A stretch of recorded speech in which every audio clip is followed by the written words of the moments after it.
ऐसी पतिव्रता नारी हिंदू धर्म में ही हो सकती है।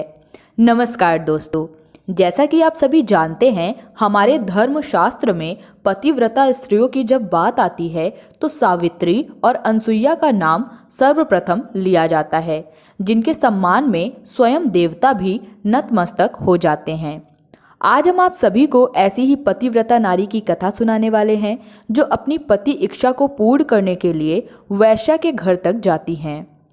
आज हम आप सभी को इस वीडियो में बताएंगे कि आखिर क्या वजह थी जो एक पतिव्रता स्त्री को वैश्या के घर जाना पड़ा।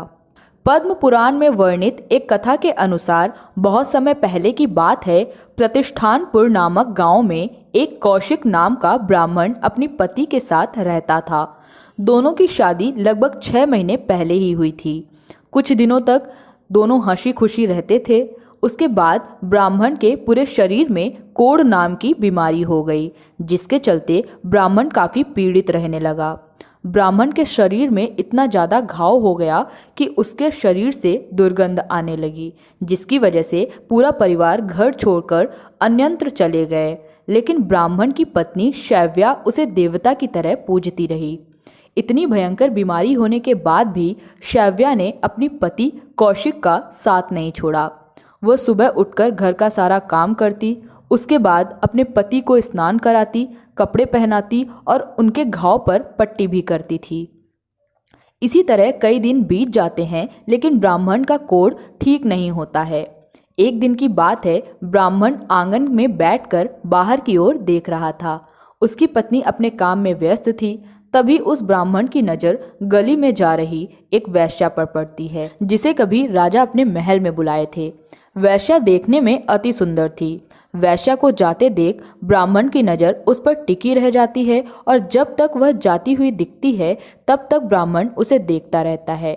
वैश्या के जाने के बाद भी ब्राह्मण उसी के ख्यालों में खोया था। ब्राह्मण इस बात को लेकर दुखी हो जाता है कि किस प्रकार से वैश्या उसे मिल सकती है। अपने पति को दुखी देखकर शैव्या उनसे पूछती है कि आप इतने दुखी क्यों हैं? क्या आपके घाव में दर्द हो रहा है?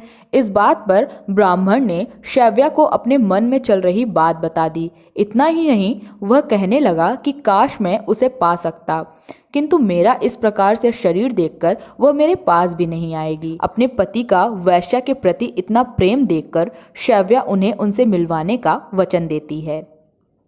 एक दिन शैव्या पता लगाते हुए वैश्या के घर जाती है। पतिव्रता स्त्री को अपने घर देखकर वैश्या हैरान हो जाती है और शैव्या से कहती है कि दीदी, आप यहाँ क्यों आई हैं? यदि आपको यहाँ आता कोई देख लिया तो आपकी भी बदनामी होगी। इस बात पर शैव्या ने वैश्या से कहा, मैं अपने पति की इच्छा पूर्ण करने के लिए आपके पास आई हूँ। हमारे पति आपसे अत्यधिक प्रेम करते हैं, इसलिए वे आपसे मिलना चाहते हैं। यह बात सुनकर वैश्या को अपने कानों पर विश्वास नहीं हो रहा था। यह बात ही कुछ अजीब थी। भला अपने पति को कोई वैश्या के पास कैसे भेज सकता है? इसलिए वैश्या ने भी उनके पति से मिलने के लिए हाँ कर दी। लेकिन वैश्या ने कहा, दीदी, यदि मैं आपके घर आई तो लोग आपका भी सम्मान करना बंद कर देंगे, इसलिए आप अपने पति को यहाँ ले आइए। इसके बाद शैव्या वैश्या के घर से वापस जाती है। रात का समय होते ही शैव्या अपने पति को कंधे पर बिठाकर वैश्या के घर की ओर चल पड़ती है। रास्ते में शैव्या ने देखा कि चोरी के आरोप में मांडव्य ऋषि को सूली पर चढ़ाया गया था। मांडव्य ऋषि इतने विद्वान थे कि अपनी दिव्य शक्ति से खुद को बचा सकते थे, लेकिन बचपन में चींटी के पैर में सुई चुभोने के फलस्वरूप उन्होंने अपना यह दंड स्वीकार किया। मार्ग में काफ़ी अंधेरा होने के कारण शैव्या के पति का पैर सूली पर लटके मांडव्य ऋषि से टकरा जाता है और सूली हिलने लगती है, जिसकी वजह से मांडव्य ऋषि को दर्द पहुंचता है। इतना देखकर ऋषि क्रोधित हो जाते हैं और श्राप देते हुए कहते हैं कि जिसके कारण हमारा यह दर्द बढ़ा है, सूर्योदय होते ही उसकी मृत्यु हो जाएगी। इतने पर शैव्या बोल पड़ी कि हे ऋषि, हमारे ही पति का पैर अनजाने में आपसे भिड़ गया। शैव्या ऋषि से वचन वापस लेने का अनुरोध करती है, लेकिन ऋषि अनुरोध को स्वीकार नहीं करते हैं। तभी शैव्या कहती है कि यदि सच में मैंने पति की सेवा की होगी, हमारे पतिव्रता में ताकत होगी, तो जब तक मैं नहीं चाहूँगी सूर्योदय ही नहीं होगा। इतना कहकर शैव्या पति को लेकर आगे चल पड़ती है। शैव्या एक पतिव्रता नारी थी, इस वजह से अगली सुबह सूर्योदय नहीं हुआ। ऐसा ही कई दिनों तक चलता रहा। चारों तरफ त्राही त्राही मच गया। ये देखकर सभी देवी देवता मिलकर ब्रह्मा के पास जाते हैं।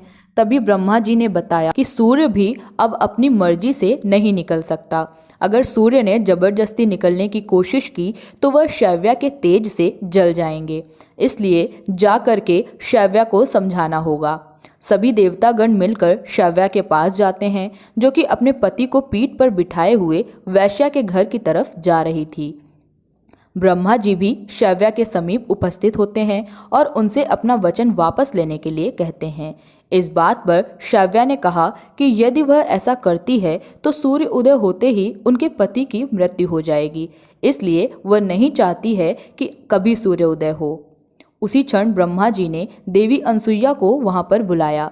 देवी अनसुईया शैव्या से कहती हैं कि यदि तुम अपना वचन वापस लेती हो तो मैं तुम्हारे पति को पुनः जीवन दान एवं सेहतमंद कर दूंगी। तो मित्रों, शैव्या ने ऐसा ही किया और अपने पति के प्राण भी बचा लिए। देवी अनसुईया के पुनः जीवित करने की वजह से ब्राह्मण का कोढ़ भी ठीक हो गया और उसे अपनी गलती का एहसास भी हो गया। इसके बाद क्या था, दोनों पति पत्नी सुखपूर्वक अपने घर में रहने लगे। दोस्तों, इस प्रकार से थी देवी शैव्या की कथा, जिसके वचन मात्र से ही धरती पर कई दिनों तक अंधेरा छाया रहा। आपको हमारी यह कहानी कैसी लगी हमें कमेंट बॉक्स में ज़रूर बताएं और अपने सुझाव भी हमें शेयर करें। मिलते हैं अगले वीडियो में एक नई कहानी के साथ। तब तक के लिए धन्यवाद।